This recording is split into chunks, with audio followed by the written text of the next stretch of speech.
It's quite a lot of teaching on the schedule. And the reason why I have kind of packed it out with teachings is not because I kind of plan to exhaust myself completely. That's not really the reason. Just really kind of come back to Perth and really kind of just crash out. But no, the reason is because I think on these kind of retreats, one-day retreats, it is useful to focus on teachings rather than too much meditation. A little bit of meditation is nice just to kind of to sort of sort out the teachings in your mind and these kind of things and relax a little bit. But there's a limit to how much meditation you can do in a place like this with so many people together here. So that's kind of my plan anyway. And if you want to do more meditation and you don't think it's enough meditation, you can just close your eyes while I talk and you can meditate. Yeah, that's always a possibility here. So just find what works. So there's a lot of teachings. We have 4 hours on Satipatthana, and then we have a Q&A at the end. Welcome, everyone. Yeah, please come up front. I promise not to bite or anything like that, so don't be afraid. So Satipatthana, one of the reasons is also because Satipatthana is a very quite a big topic. You could talk about this a lot. You could do an entire meditation retreat with 4 hours a day for 10 days, and you can still talk about Satipatthana. And you may remember, some of you who know the suttas really well, there is a little passage in the Majjhima Nikaya number 12 called the Maha Sutta, called the Maha Syanada Sutta, the greater discourse on the lion's roar, where the Buddha says that even if someone who was really astute and smart and intelligent, who knew the Dhamma really well, if they were to ask him continuously questions for 100 years, still he wouldn't run out of answers to Satipatthana practice. So obviously it's a very broad topic. So for this reason, it is, I think, good to have so many hours so we can kind of get down to the various kind of aspects of this particular sutta. So why is it so broad? What is it about Satipatthana that make it so conducive to so many talks and so many hours? And the reason is because Satipatthana really is about the cultivation of the mind and meditation practice. And this is, of course, what Buddhism is famous for, and this is exactly the thing that the Buddha was a master in, how to move the mind towards deep meditation, the things that are required to make that work. And this is why it is such a very, very broad topic and why it can take so much time. Now, just to start out, I want to make it a fairly informal thing, so if you want to ask questions as we go along, you're very welcome to do so. It doesn't have to all be done at the very end during the Q&A, because sometimes if you ask as we go along, then it is more fresh, and you know, it's a bit more interactive. And I think sometimes when it's more interactive, it's like you feel more engaged. When you are more engaged, you listen perhaps more. Otherwise, kind of after a while, you kind of, this guy in front droning on about Satipatthana, and after a while you kind of lose your interest a little bit. And this is natural because we come here for different reasons. So please feel free to ask questions as we go along here. So what this is going to be a mixture of theoretical aspects of the Dhamma on the one hand, looking a little bit at the historical context behind the Satipatthana practice, what it means, and also, of course, focusing on practical aspects, how to actually apply it in your own life. So the idea is to bring in both of these things, because very often they go together, and it's when you see them together that it really starts to make sense, and you start to understand what you actually have to do. So, Satipatthana. So one of the interesting things about Satipatthana, which you may have noticed in your life, is that, or when you read about Satipatthana, it is very often talked about as being a very important sutta. And you can read various books and they say, this is the most important sutta in the Pali canon. This is what really matters. Everything else is like Mickey Mouse compared to Satipatthana sutta. But and this is fascinating because it's very common that you read about this. People say this is this is it, And large parts of the Buddhist world, people like worship the Satipatthana Sutta. They put it on a pedestal, they put it in a nice glass cabinet, and they wrap it in a nice piece of cloth, and they kind of bow down to the Satipatthana Sutta and these kind of things, which is kind of nice. There's nothing wrong with that. I don't mean to ridicule these kind of things at all, because it's nice. It's the teaching of the Buddha, and we should have a certain respect for it. But the problem is it tends to end with that. Yeah, it doesn't kind of go any further, and that is kind of the problem. It becomes a matter of respect without really understanding that the purpose of the respect is to put it into practice. The respect is not an end in itself. It is as part of a larger idea, a larger way of thinking about these suttas in an appropriate way. So this is part of the problem. How do we get there? Why is it that the Satipatthana Sutta is so worshipped? Why is it kind of said to be the most important sutta that there is? Is there any good reasons for that? Is it maybe a mistake? Why is that the case? And part of it is just historical reasons. It has Satipatthana Sutta was very influential in Burma. Burma is one of the places where the Vipassana, so-called Vipassana movement started out. It started out with some of the great scholar monks of Burma, like Lady Sayadaw, for example, back in the late 19th century, who promoted the idea of Vipassana meditation. And a lot of that needs to be understood in the historical context of Burma, and not necessarily as something that is, related to Buddhism overall. It is kind of often confined, maybe to some extent anyway, to Burmese society. And part of that, it is said by some scholars that part of that is a reaction to the colonial times in Burma and how they promoted Buddhism as almost like a counter to the kind of colonial problems, with the British, etc., and how they felt a sense of pride, rightly so, of course, in the Buddhist teachings, and how they wanted to promote that to the population in general, not just to the monastics. And part of that promotion to the population in general was to enhance the idea that everyone can meditate. Meditation is for everybody. It's not just for the elite who wears funny clothes. It is for everyone. Yeah, and this is nice, of course. Because when you read the suttas, the Buddha sometimes does say that meditation is for everyone. He doesn't say it that often, actually, but occasionally he does. So it is a good thing that everyone has a chance to practice the Buddhist path fully. And this is really how this Vipassana movement came about in Burma. It may even have deeper roots. It can be very difficult to read history, because sometimes there isn't that much information available, and even if there is, it's kind of deeply hidden, but at least this part of history is well known.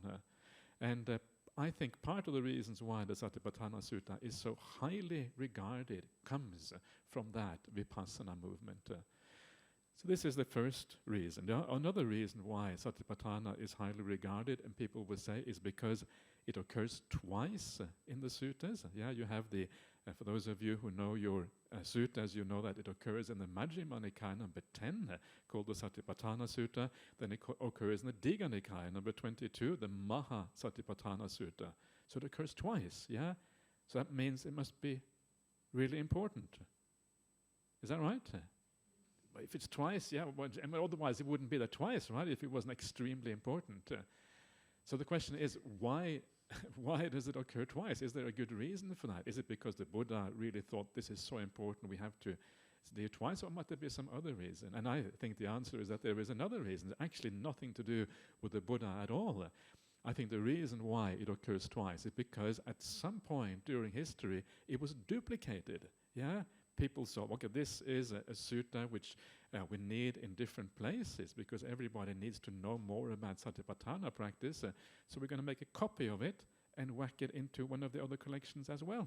We can't just have it in the Majjhima. It needs to be in the Digha Nikaya as well. Not just the middle-length discourses, but also the long ones. And then when we put it into the long ones, we will expand it a little bit at the same time. And why do I say that? And one of the reasons why I say that is that if you read the Satipatthana Sutta, it is the place that it is taught in is a place called Kammasadhamma, which is a kind of a fairly obscure place in the Kuru country.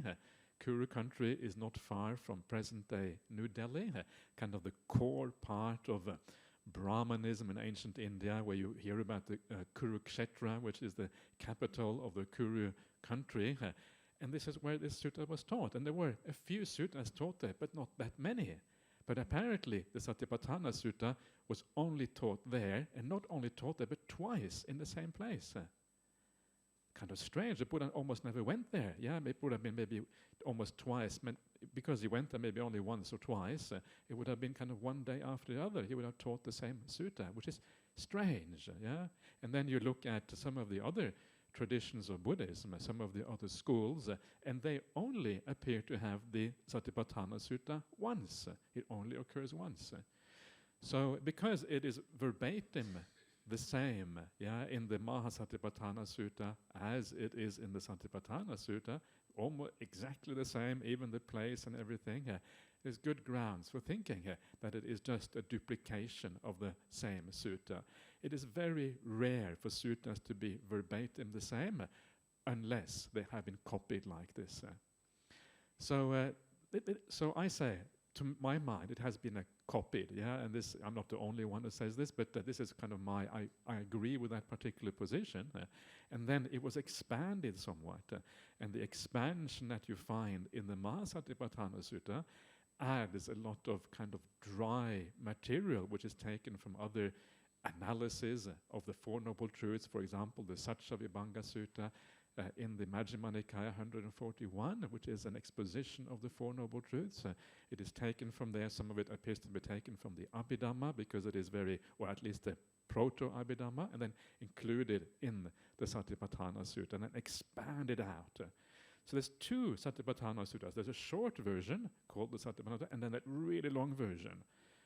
Really, really long, full of little dots, ellipsis point, and if you expand it out, it would have become really large. So then what is interesting, and this shows you a little bit about how these things change, If you go to the Burmese version of the suttas, that Mahasatipatthana Sutta that you find in the Digha Nikaya has then been also moved into the Majjhima Nikaya. So in the Burmese version, you have two versions of the long sutta, both in the Digha and also in the Majjhima. And this is not the case for other Buddhist countries, like Thailand or Sri Lanka. It's only in the Burmese tradition that they have that. So that would have happened maybe sometime around the Fifth Council or something. Nobody knows exactly when it happened, probably around that time. It's a bit uncertain, but it's a fairly modern expansion of that sutta, which so far has only happened in the Burmese canon. Come back in a couple of years' time, your next life or your life after that, come back here to Buddhist Fellowship in 200 years' time, And then what you probably will find is that Mahasatipatthana had then made its way through the entire Pali Canon, and is also found there also in all the other traditions, Sri Lankan tradition, Thai tradition. This is how things move and change over time, and how kind of things that originally may have been a little bit dubious suddenly take over, and the entire canon gains that particular, becomes like that. So I don't know if this interests you at all. I find it quite fascinating and exciting personally, but I don't know if you find this interesting. But the point I'm trying to make is simply that there are good reasons to think that the Satipatthana Sutta is nothing really all that special. It is one sutta among many suttas, and if you are going to ask yourself if a sutta is special, it can't just be some random opinion from some random person. It's special. Who says it? Who says it's special? There's only one person in the whole world who has the authority to say that the sutta is special. Who is that person? The Buddha, exactly. The Buddha. It's not. No one else really has that authority. So we need to ask ourselves, what does the Buddha say? Does the Buddha say the Satipatthana Sutta is special? And there's nothing in the suttas really to suggest that. The Buddha, for him, the Satipatthana Sutta is one among a large number of suttas, and they are all special. Everyone is special. Everyone is kind of worthy of listening to and practicing. So this is the first important point that I want to make, because this is the, I think, it kind of puts. It doesn't mean that Satipatthana Sutta is not important. Of course it is. It just means that it is one among a large number of suttas. So what I want to do now is to have a look at, well, what does the Buddha say is important? What are the things that really matter? And to be able to do that, I would like to show you some of the texts. Can we get these things on the screen, Jenny? Is that possible?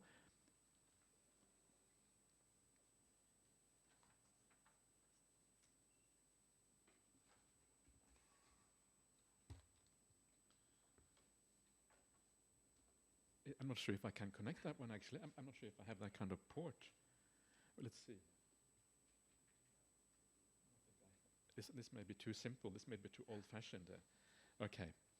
So, is any of that can plug into that? It doesn't work, does it? No.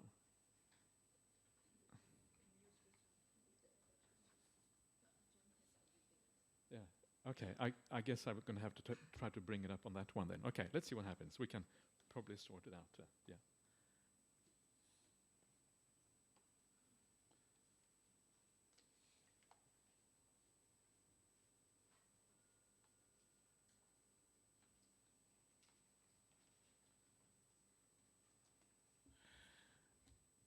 Okay. Does this one connect to the internet? Is that possible? Yeah. Can we connect it up now? Is that all right? Yeah.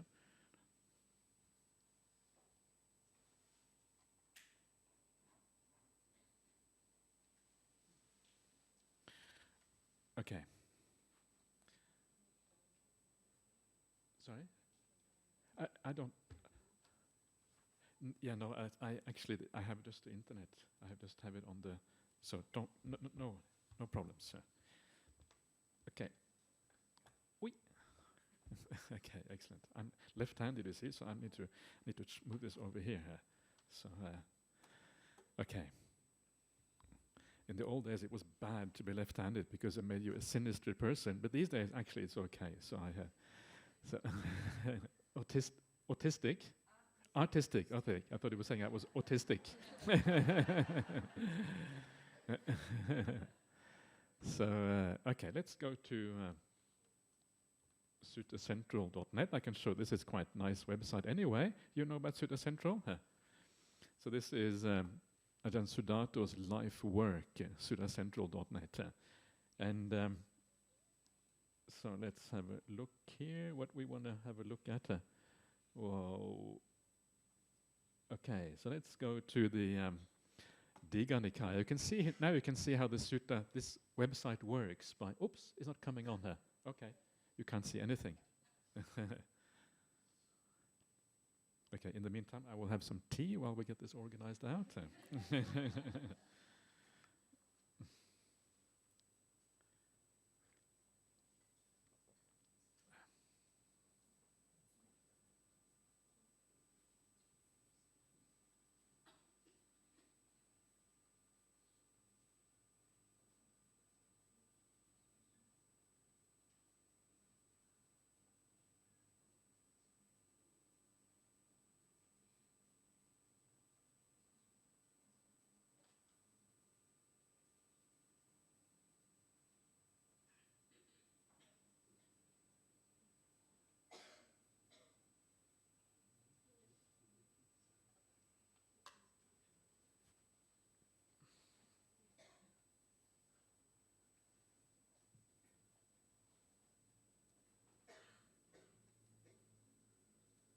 Aha, it's up. Okay, good.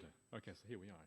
So let's get started. So this is the website called Sutta Central, and here you find pretty much all the teachings of the Buddha. Not exact, almost all anyway, very close. And so it's very handy if you ever want to access them. You don't have to buy physical books anymore. And so this is all there. And it's quite new, so we are among the first generation to be able to access all the suttas online. The Buddhists, as always, have been a bit behind the times, but now finally we are getting there. Yeah, the Christians already have 100 translations of the Bible online, and the Buddhists haven't even got one translation of the suttas. But that's okay. It's nice to be low tech. Yeah, I think I quite appreciate that. So here you can see this is the Parinibbana Sutta. Yeah, I'm kind of just navigating through this. And here you have all the various sub-parts of the Parinibbana Sutta. You have all the various famous little episodes in that sutta. And then we come down to here, the appeal of Venerable Ananda, and there's one part of this that is I want to look at. Okay, so here we are. Is that readable or is it too small? Can you see that properly? It's a little bit on the small side perhaps. So this is the famous Mahaparinibbana Sutta. I should ask, I tend to assume that everyone really knows their Buddhism really well. Is there anyone here who is fairly new to Buddhism or to these teachings? Was everyone really super duper clued in? Is everyone kind of expert already? Is there any non-experts here? Everyone is expert. Okay, good. Okay, great. Okay, so it's nice because sometimes when we go into these details, sometimes I may lose people. So please don't feel afraid of asking questions. Sometimes the problem is you're so lost you don't even know which question to ask. You know what I mean? But so please don't be afraid of asking and allowing me to elaborate, because sometimes if you have a question, quite likely there will be others also in the audience who have exactly the same question. Probably you think, oh, my question is so stupid, I don't dare to ask. Yeah, that's usually how things go. But please, don't be afraid of asking really, really stupid questions. Perfectly okay. So this particular sutta is in the Digha Nikaya. Digha means long, Nikaya means collection. So this is the collection of long discourses. And this is one of the most famous sutta in many ways because it is a very long sutta, and also because it happens to be about the Buddha's final days. Yeah, this is the very famous sutta where the Buddha is journeying from Rajagaha, the capital of the ancient Magadhan Empire. It wasn't an empire yet, it was only a small kingdom at this time. And then he journeys from there all the way to Kushinara, where he passes away eventually. And the Buddha knows that he's about to pass away. And because he knows that he's getting close, he's getting old, he has all the characteristics of old age, the skin is getting wrinkly, his faculties are declining, he needs to lie down and have a rest all the time. It has in many ways, a very naturalistic, natural feel about it, that the Buddha is coming to the end of his life. And this is one of the beautiful parts of this sutta and all the other suttas as well, is that natural element is there. There's also an overlay of supernatural things happening, but I think we can take it for granted that the natural elements are likely to be more, at least, authentic, because these are things people wouldn't normally emphasize. Normally they emphasize the supernatural stuff.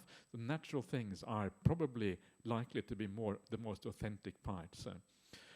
So the Buddha knows he's going to pass away. What do you do if you are the greatest spiritual master in human history? You have devoted your entire life to teaching the Dhamma and practicing the Dhamma and passing it on to future generations.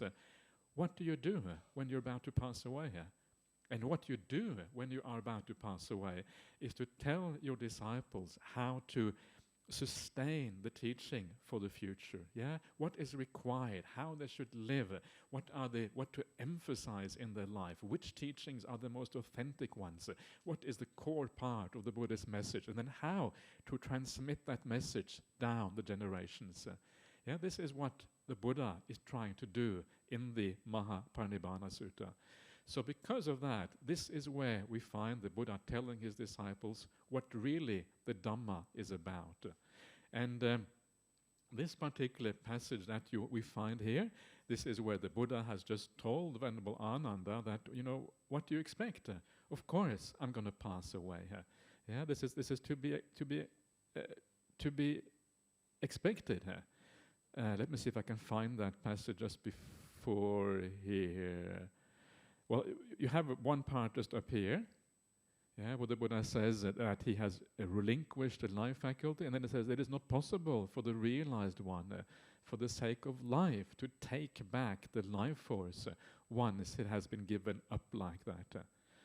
So whatever that means, the point is that the people are expecting that the Buddha will pass away. This is what that is about.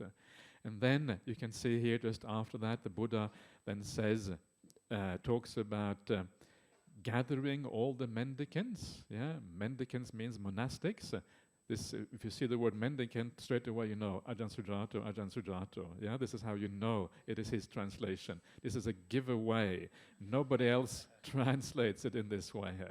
So straight away you know. So he says gather them all together because he has a special message for them. Yeah, that's why he kind of says to gather them all together. And then when they have all come together, then this is what he says down here.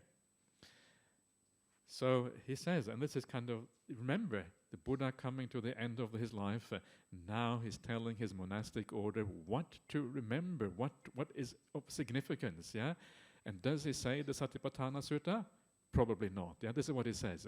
So mendicants, having carefully memorized those teachings, I have taught you from my direct knowledge. You should cultivate, develop, and make much of them so that this spiritual practice may last for a long time.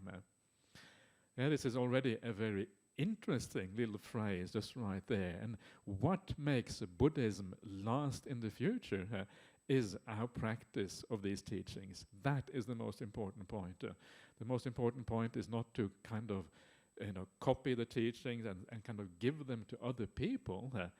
This is often the case you find in Buddhist circles. Everyone wants to convert everyone else. This is the most important thing. But actually, if you really want Buddhism to work, it is not the conversion of others that is the most important point. The most important point is your own practice, to make sure that you carry out these teachings.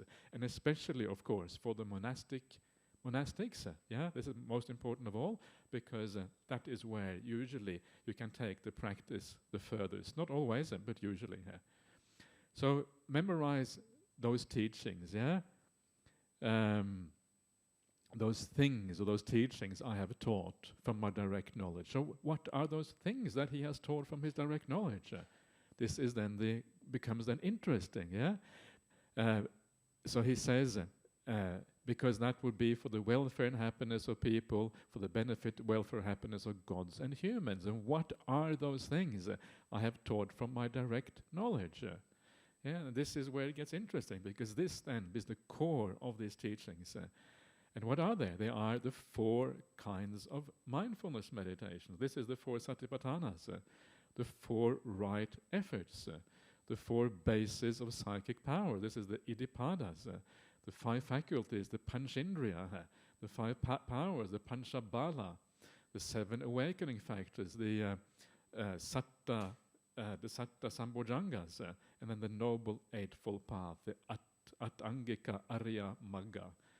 So these are the things, yeah? So you can see there that it is quite a broad collection of things that are core aspects of the Buddhist teachings that should be memorized.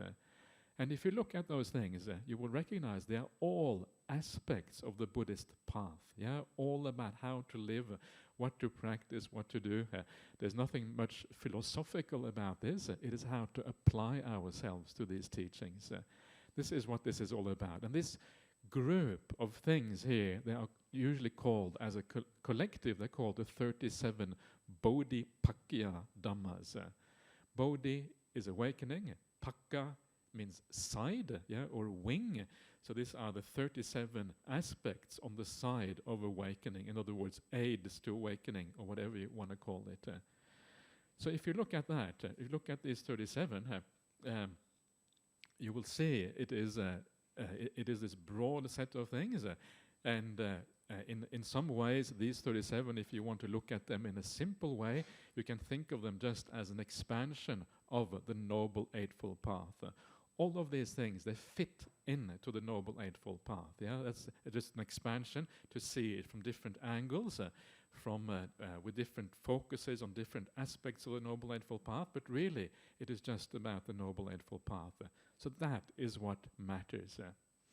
Now, what is interesting about this as well is that if you take those 37 Bodhipakya Dhammas, it's a lot, yeah, 37. Can you remember 37 Bodhipakya Dhammas? You can? Okay, good. Yeah, okay, some of you can. Yeah. Sometimes it's hard to remember 37. But what is interesting, if you take all the 37 out and you kind of and you classify them, group them together, what you find is that there are certain things there that are more predominant than others. So for example, the idea of effort and energy is very predominant. You find this in a large number of places here. If you add it all up, it becomes something like 7 or 8 times that it is talked about here. Mindfulness is another one, also similar kind of number of times. And then samadhi is the last one.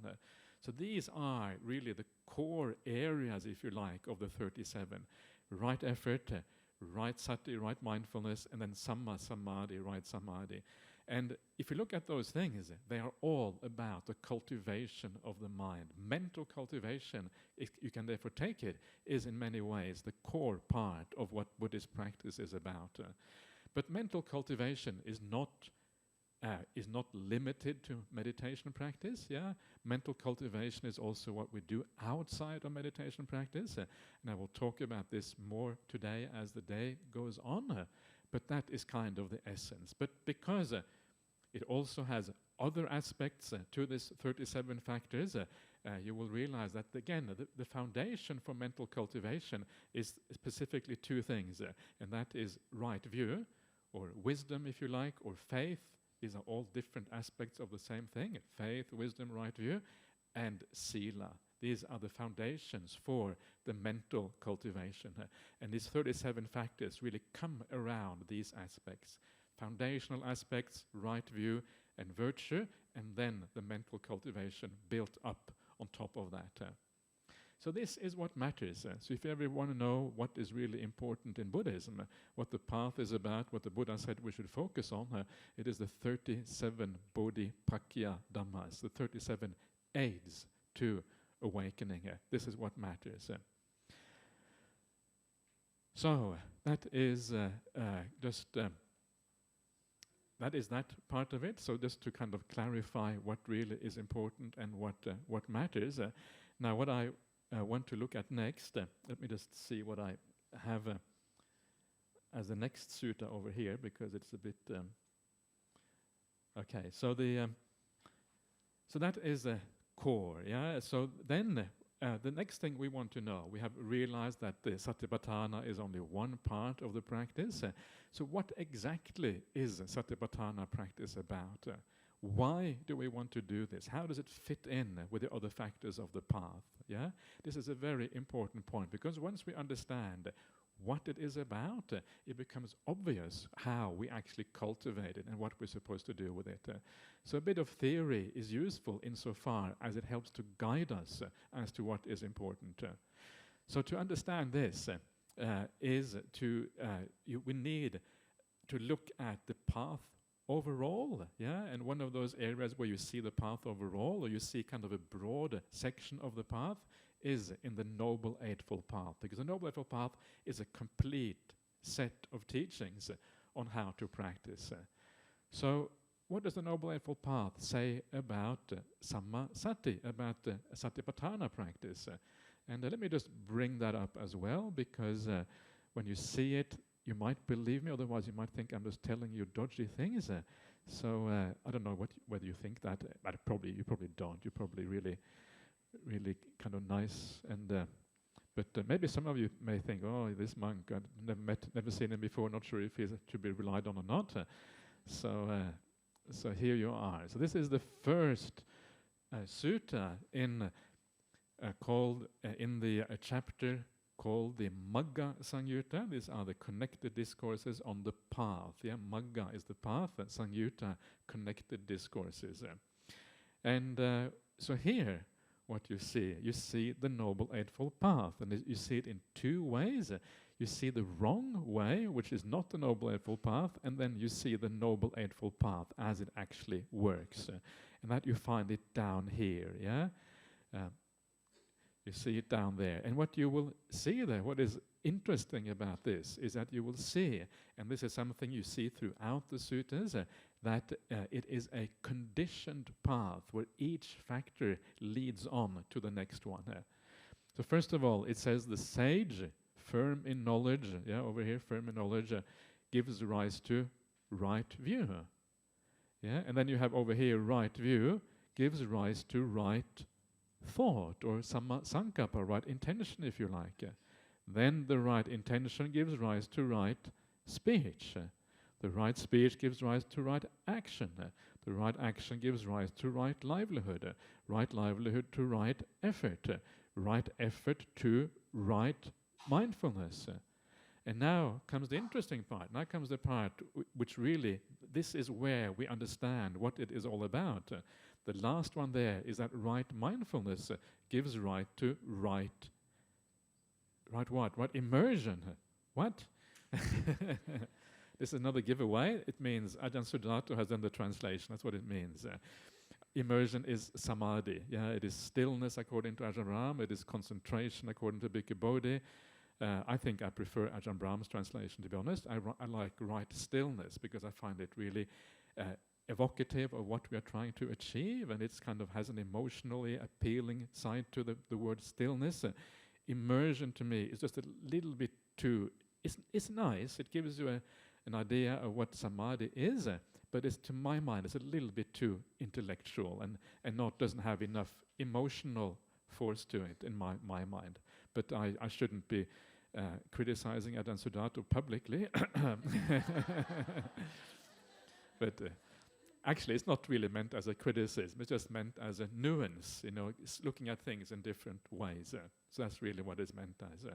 But this is very interesting because it tells you something about the purpose of mindfulness. It is to lead to samadhi. And so if we do Satipatthana practice, the purpose of Satipatthana practice is to take us to samadhi. This is very interesting, and it is very, it is maybe not something that you will normally hear in many Buddhist circles. It is usually understood that samadhi, Satipatthana, is a vipassana practice that leads to insight.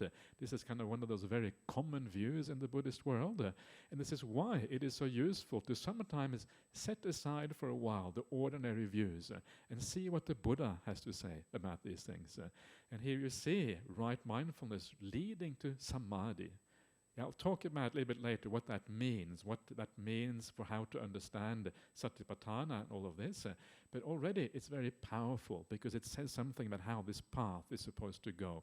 And then we can start to get some idea what this practice is about.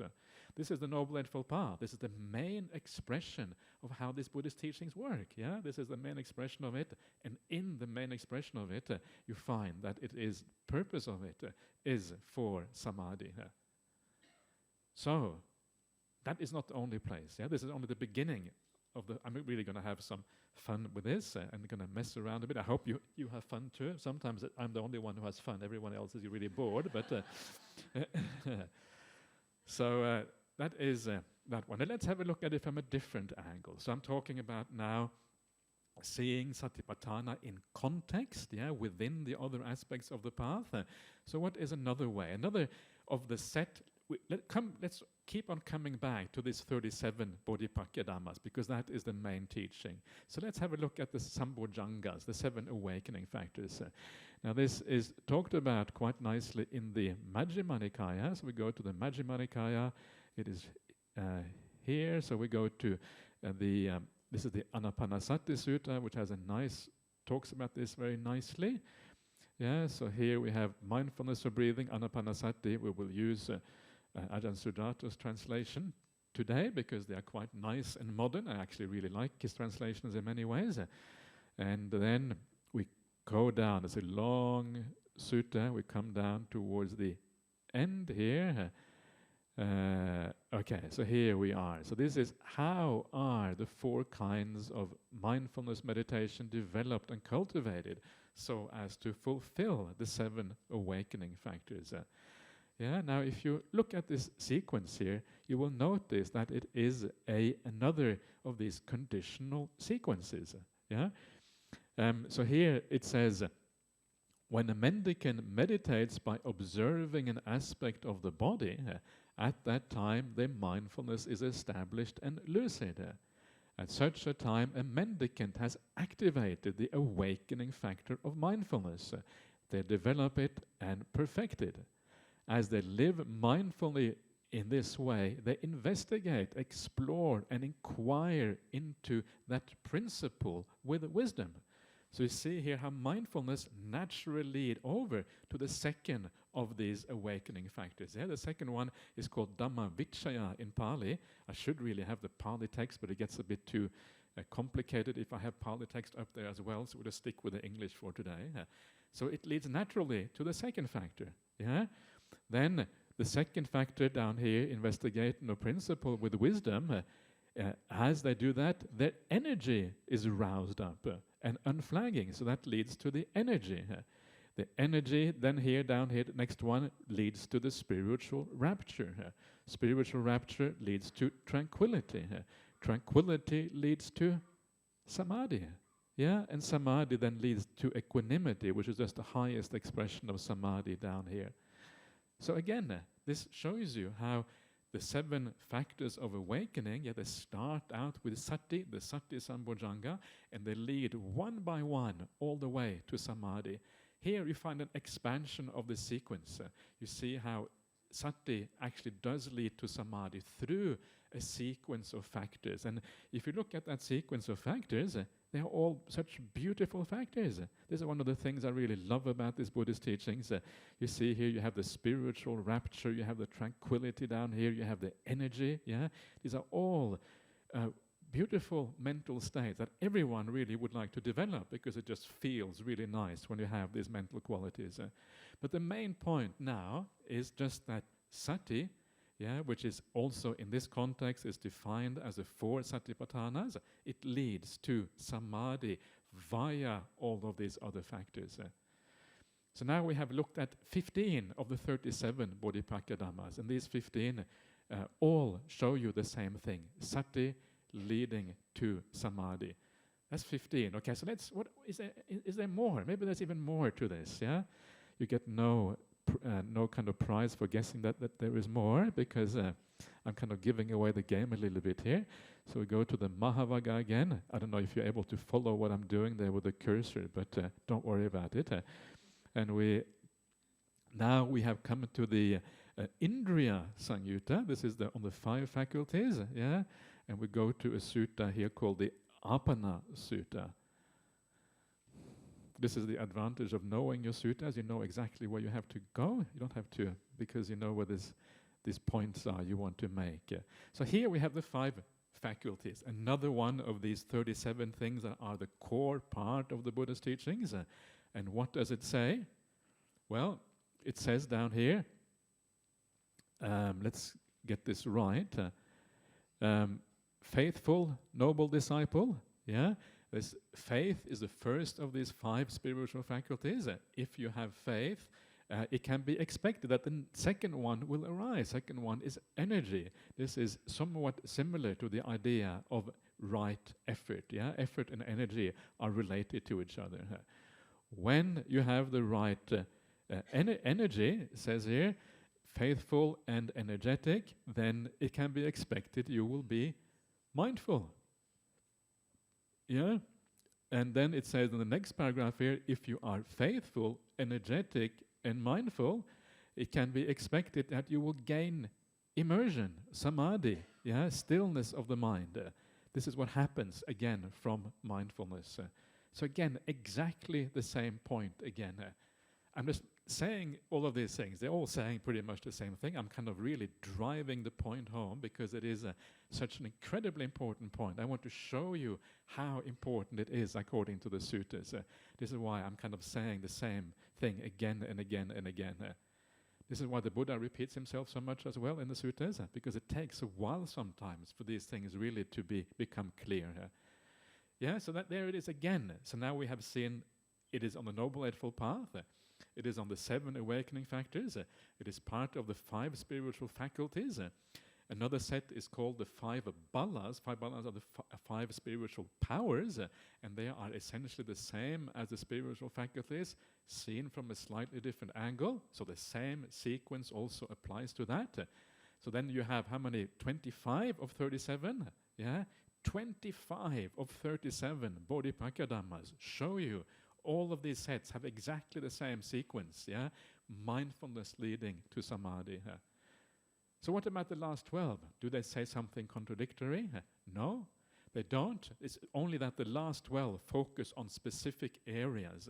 So because they focus on specific areas, you don't see the graduation, how one thing moves to the next one.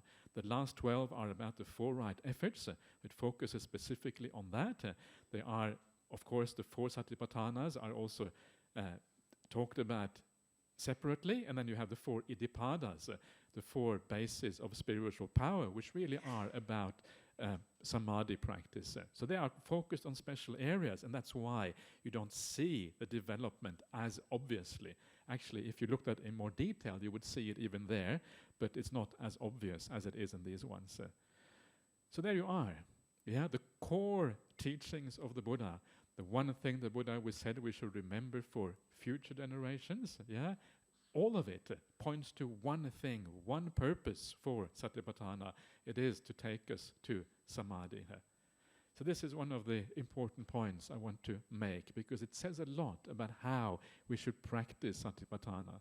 And you will notice there's nothing there really about Satipatthana leading to awakening, yeah, or leading, it does of course ultimately, but nothing here which takes you directly at least to the awakening status. It always goes at the very least via samadhi before you reach awakening here. So I hope that is persuasive. I've really kind of laid it on pretty thick there, so you just really kind of have, so just to make it very clear here. So that is the purpose of Satipatthana.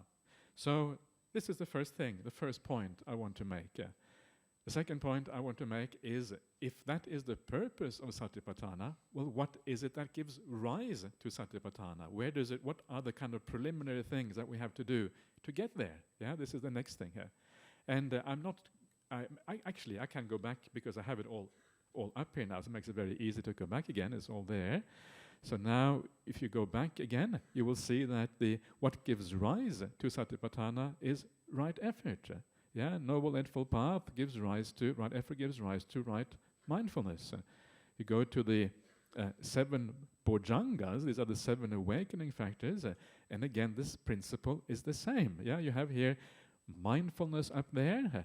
Mindfulness gives rise to inquiry, then that gives rise to energy, yeah, and then you have rapture and tranquility, and then again samadhi. So here it is a little bit different. Here you have mindfulness coming first and energy coming afterwards, and so this doesn't really quite fit with the pattern, and the reason for that is because energy does not mean exactly the same as effort. Energy is slightly different. But then when you come to the 5 spiritual faculties over here, yeah, here the sequence is the same again. You have here the sequence is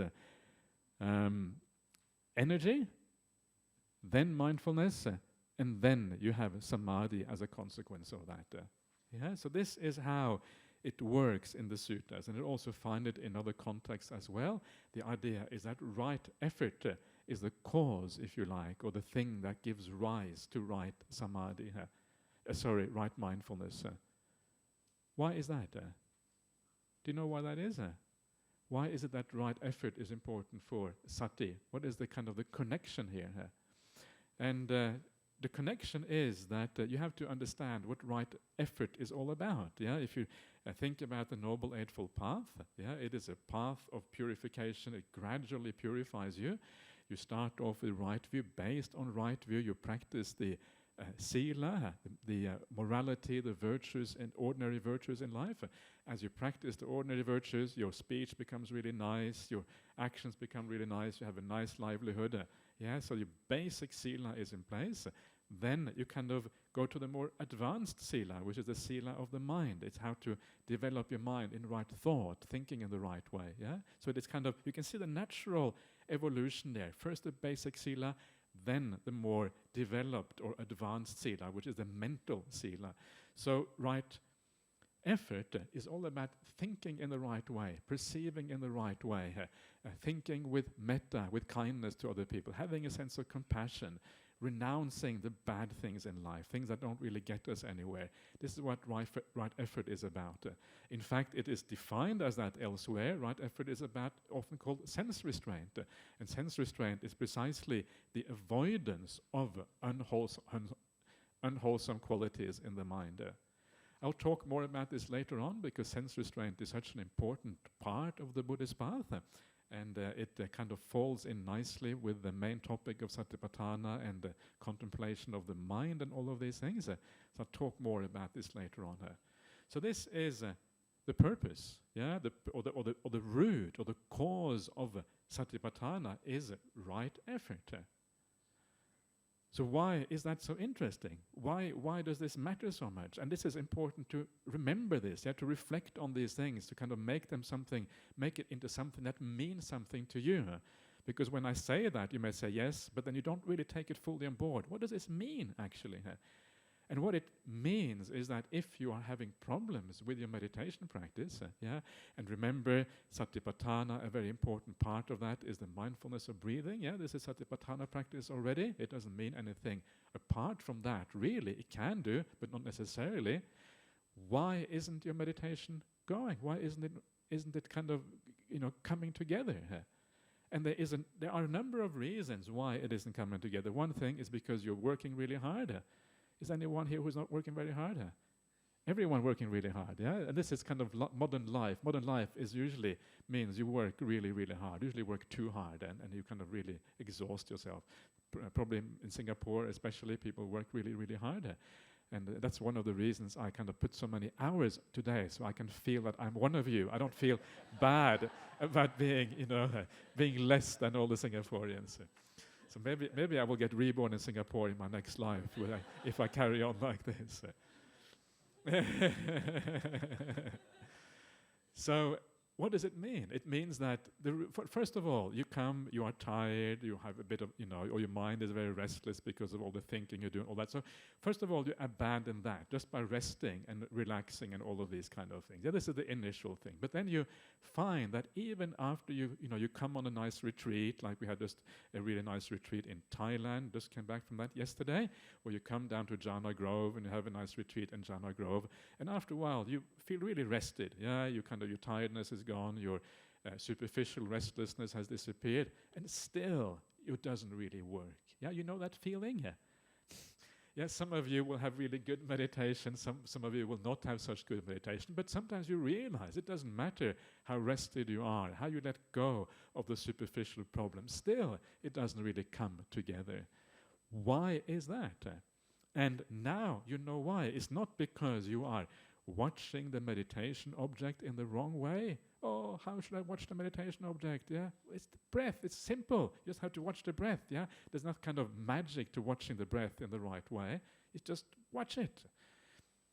So it's simple. Meditation is a very simple thing. It is no kind of particular way. Once you have the basic instructions, you can do it. And the reason you can't do it is not because you're doing the meditation in the wrong way.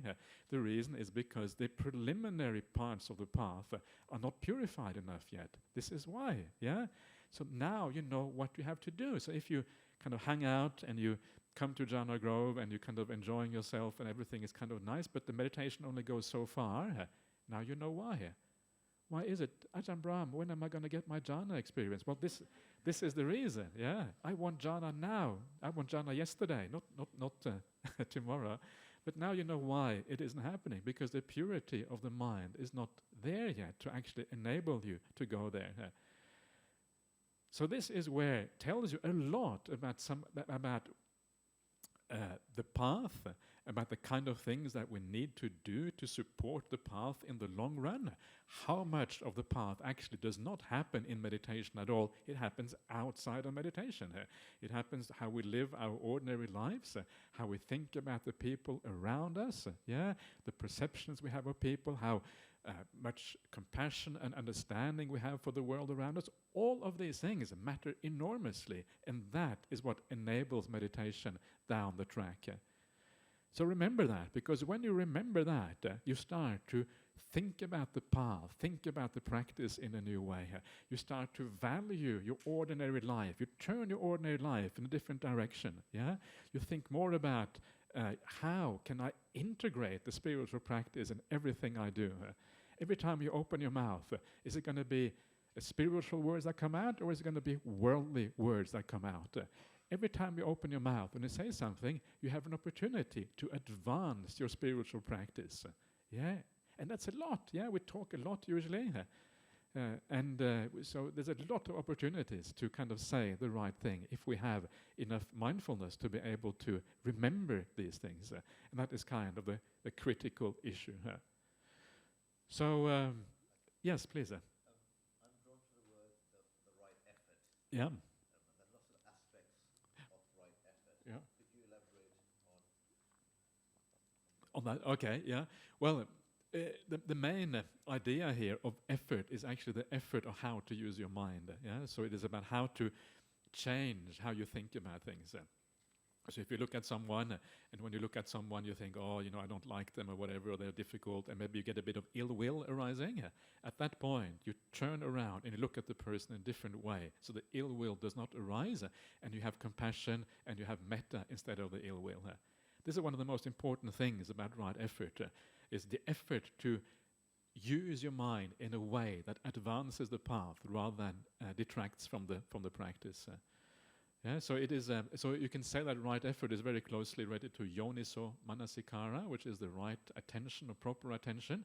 If you attend to things in the right way, then generally speaking, you are advancing the right effort. You're thinking about things in the right way. So it's about how you use your mind is the main thing here.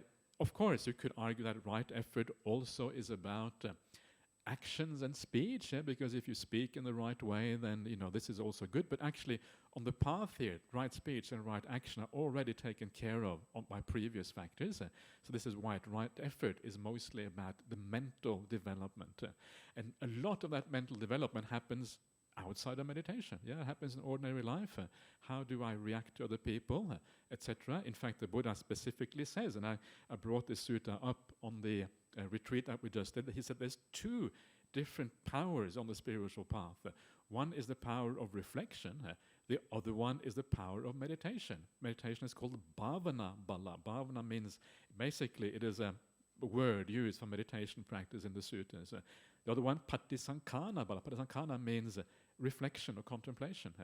And the bala of reflection, that is the bala which purifies you, which actually allows you to be more kind, to be more caring, to have less bad thoughts, to develop the wholesome thinking, and also the wholesome action and the wholesome speech. So that is reflection. Yeah, reflection is the most important thing. It is not meditation that purifies your mind of these things. It is reflecting in the right way. It's such an important thing. A lot of Buddhists and practitioners of Buddhism tend to think that it is meditation that purifies you. And it does, but it only does when you come to a very high level of the path, and it helps you to abandon the very last refined hindrances in the mind. Yeah, so it has some effect like that. But the main aspects, the core problems that most people often encounter in ordinary life, it's actually not sorted out by meditation. It's sorted out by right reflection. So right reflection, what we do in ordinary life, is incredibly important for our practice of meditation. And this is the second thing I want to point out, to understand how and where mindfulness is and how it fits in with this path. Yeah, it is based on right effort, purifying your mind, and its purpose then in between there. And I will look at that in a second, what its purpose is, or what it actually does more specifically. And then once you do that thing in the middle, then it leads to right samadhi. Yeah, immersion, stillness, concentration, whatever you want to call it. But I can't believe I talked for an hour already. It's hard to know what happens to the time. It's good that we have 4 hours, I think, because this is going to kind of go by very fast. So let's have a break. And the idea for the break is for you to do whatever you like to do a bit of meditation, stretch your legs a little bit, have a cup of tea, whatever you like, basically. That's the idea for these breaks. So I'll be back again about 11:15, and we can continue then here.